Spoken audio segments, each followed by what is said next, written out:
Hi everybody. So if I tell that you have to tell stories, I have been telling about this since a few episodes back, and it is very funny that you remember a ghost story rather than a mathematical formula in your fifth grade. Isn't that very interesting? Why? Because one was a story and the other is a very boring kind of formula. So that makes all the difference. So how do you think that you will tell your stories? Because when you are a very experienced professional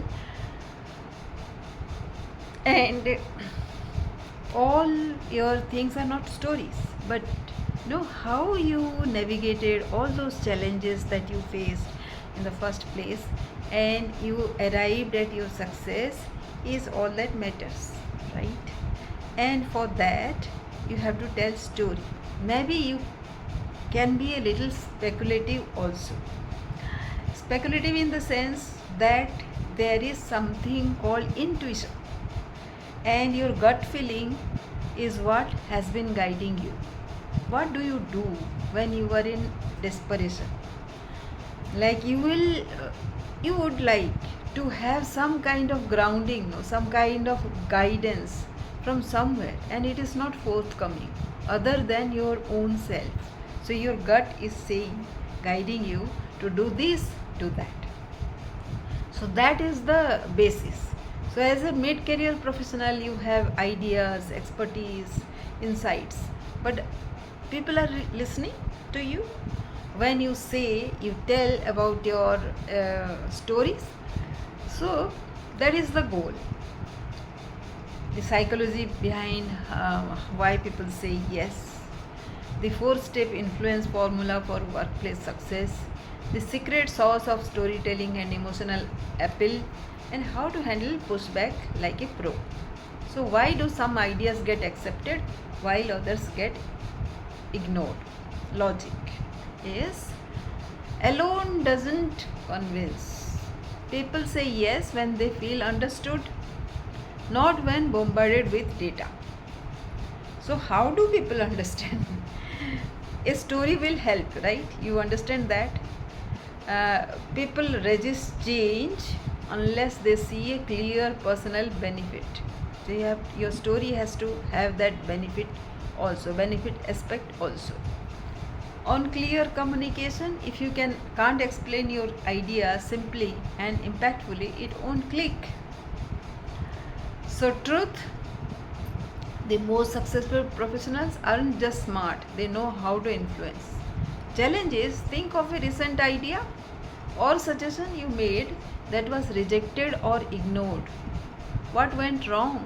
Lack of clarity, resistance to change. That is what you will write. So that is what our challenge, 90 days challenge about, and today you will write that. Once you write that is a trigger for the story to start. So now you will use the 4-step influence formula.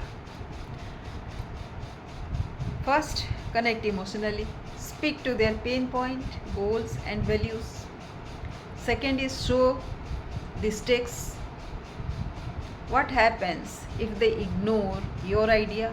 What is at risk? Make it easy to say yes. Remove friction by offering clear, simple action steps. And fourth is use social proof. Show how others are already benefiting from your approach. Example is, bad pitch is what? I think we should switch to an eco-friendly supply. That is very bad. But great pitch is, switching to an eco-friendly supplier will save us 20% on costs, boost our brand reputation, and align us with global sustainability trends. Our competitors are already making this shift. Let us not fall behind.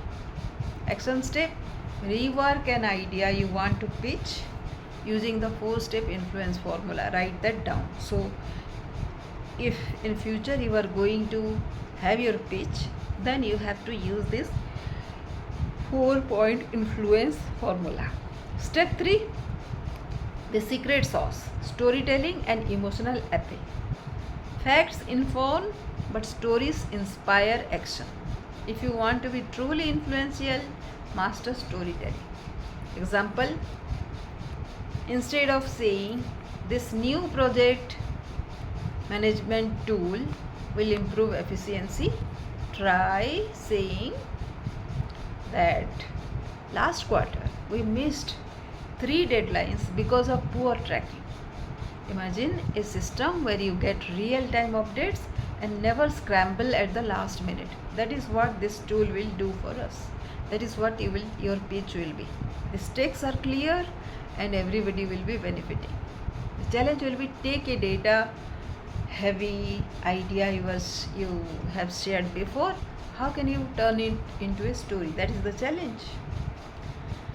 Step 4: handling pushback like a pro.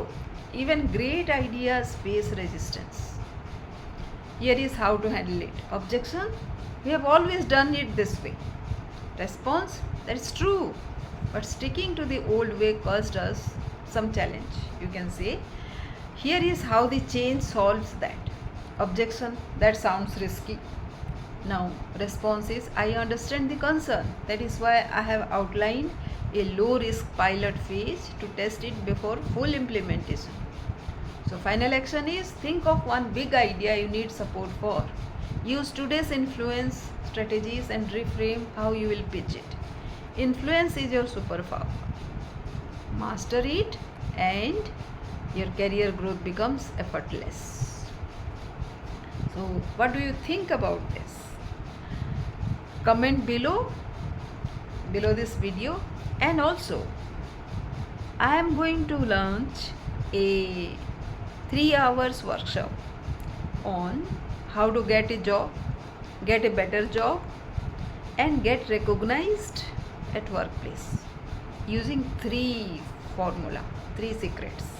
And those secrets are influence, identity, and intuition.